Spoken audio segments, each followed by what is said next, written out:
In some quiet corners of the internet, people return to T-sequence narratives without announcing it. This story rests in a place where presence feels temporary, as though it can be replaced the moment something better appears. There was never a conversation about being replaceable. No one used that word. Instead, it lived in smaller moments, in pauses that stretched slightly longer than they used to, in plans described as for now, in the way eyes wandered during ordinary evenings, as though scanning for something just outside the frame. At first, it felt like imagination, a subtle shift in tone, a delay in response, a new habit of placing the phone face down, but not quite far enough away to ignore it. Notifications arrived like distant signals, not urgent, not dramatic, just present. The relationship still existed. Meals were shared, stories were exchanged, laughter happened in appropriate places. From the outside, nothing appeared unstable. If anything, it looked functional, calm, sustainable. But beneath that surface, there was a quiet condition: if something better appears.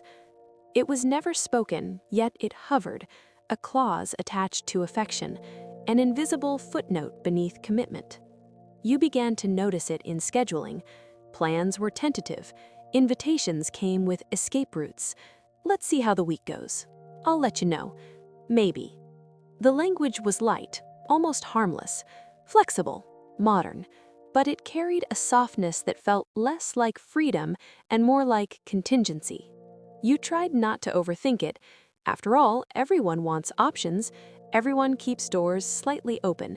That's what people say now. It's practical. It's healthy. It's realistic.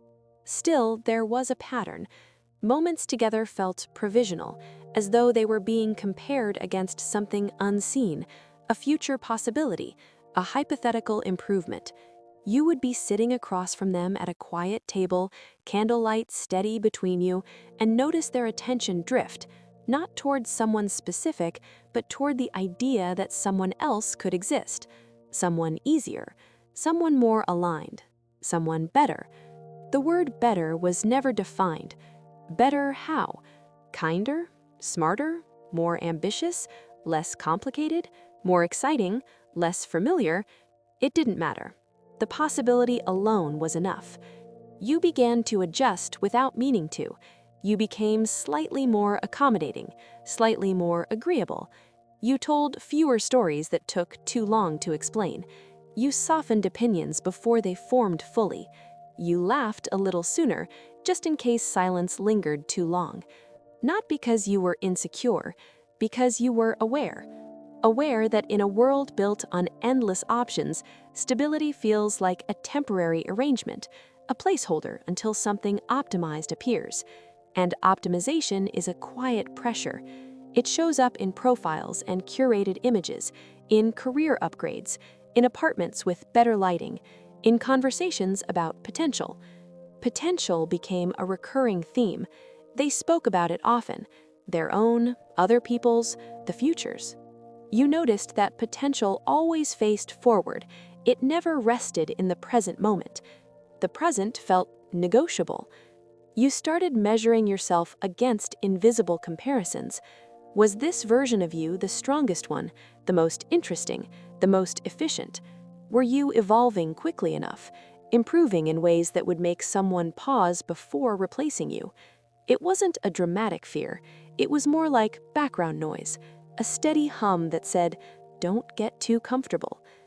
The affection between you remained. It wasn't absent. It just felt conditional in a way that was difficult to name. When something exciting happened in their life, you celebrated. When something disappointing happened, you supported. But somewhere inside you, there was a quiet understanding that your role was being evaluated in real time. If something better appears. The phrase lingered like a faint watermark across ordinary days. You stopped assuming permanence. You stopped imagining distant futures together, not because you didn't want them, but because imagining them felt like claiming something that could be withdrawn. Withdrawal became the unspoken threat, not explosive, not cruel, just quiet. a slow turning of attention toward a brighter possibility. One evening, while sitting beside them on the couch, you noticed the glow of a screen reflected in their eyes. They were smiling, not at you, but at something distant, a conversation, a profile, an idea. It wasn't betrayal, it was curiosity, and curiosity felt more powerful than loyalty. You realized then that you were no longer competing with a person, you were competing with possibility itself. Possibility has no flaws. It doesn't forget birthdays, it doesn't arrive tired, it doesn't misunderstand jokes. It exists in polished form, untouched by real-world friction. How do you compete with that? You don't. Instead, you become smaller, more careful, more strategic, less certain. You began to notice that even your happiness felt cautious. You didn't want to seem too invested, too reliant, too attached. Attachment can scare away someone who is still browsing, so you practiced detachment. You let conversations end without pushing them further. You avoided asking where things were going. You pretended that ambiguity didn't bother you. But ambiguity has weight. It settles in the body, in the shoulders, in the way you inhale before speaking. It changes how you sleep. You began waking slightly earlier than usual, mind already scanning for signs. Messages sent late, plans altered subtly, a shift in tone. Nothing dramatic ever happened. No arguments, no declarations, just a gradual awareness that you were standing on temporary ground. Temporary ground can feel stable for a long time, until it doesn't. You noticed that compliments felt different. When they called you thoughtful or kind, it sounded appreciative but not anchored, as if those traits were valuable but replaceable. Kindness exists everywhere.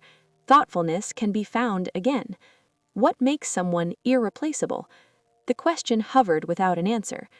You tried being more yourself, fully yourself, less edited, less cautious. For a while it felt freeing, but then you saw the flicker of evaluation again, a moment of comparison, not harsh, not obvious, just subtle. If something better appears. It wasn't about someone specific, it was about the concept of upgrading. Upgrading relationships, upgrading environments, upgrading lives. You started to feel like a version that might soon be archived, not deleted, just moved aside. Archived affection is polite, civil, respectful. It says, "We had something," but it doesn't stay. Perfection might be waiting just beyond the horizon. But understanding didn't remove the ache, it simply softened its edges. You stopped trying to outshine possibility. You stopped adjusting your tone and curating your personality. You stopped measuring yourself against hypothetical improvements. Instead, you observed. Observed how love feels when it is provisional, how connection changes when it carries an escape route. There is a certain fragility in being someone's for now. It doesn't announce itself, it just hums quietly beneath shared routines. You began to ask yourself a different question, not whether something better might appear for them, but whether you wanted to remain somewhere that felt temporary. The thought arrived gently. You imagined what it would feel like to be chosen without comparison, to be present without being evaluated, to exist without the faint pressure of improvement. It felt calm, unremarkable, steady. The kind of steadiness that doesn't sparkle, but also doesn't flicker. You didn't confront them, you didn't demand certainty. Instead, you allowed yourself to notice how your body responded in their presence. The tension, the alertness, the subtle guarding. Love, when secure, doesn't require guarding. It rests. And you realized that you had been standing at attention for months, waiting to see if something better would appear, waiting to see if you would be replaced. One evening, the two of you sat in silence, not uncomfortable, just quiet. For the first time, you didn't try to fill it. You didn't perform. You didn't reassure. You didn't compete with possibility. You simply existed. If something better appears, you thought, it will. And if it does, that will be an answer. The realization didn't feel dramatic. It felt like unclenching. You understood that being chosen conditionally is different from being chosen fully. Conditional choice carries a shadow. Full choice stands in open light. Perhaps they would continue browsing the horizon. Perhaps something brighter would catch their attention. Or perhaps they would one day close the door gently and step fully inside. But you stopped trying to manage that outcome. You let the clause hover without shaping yourself around it.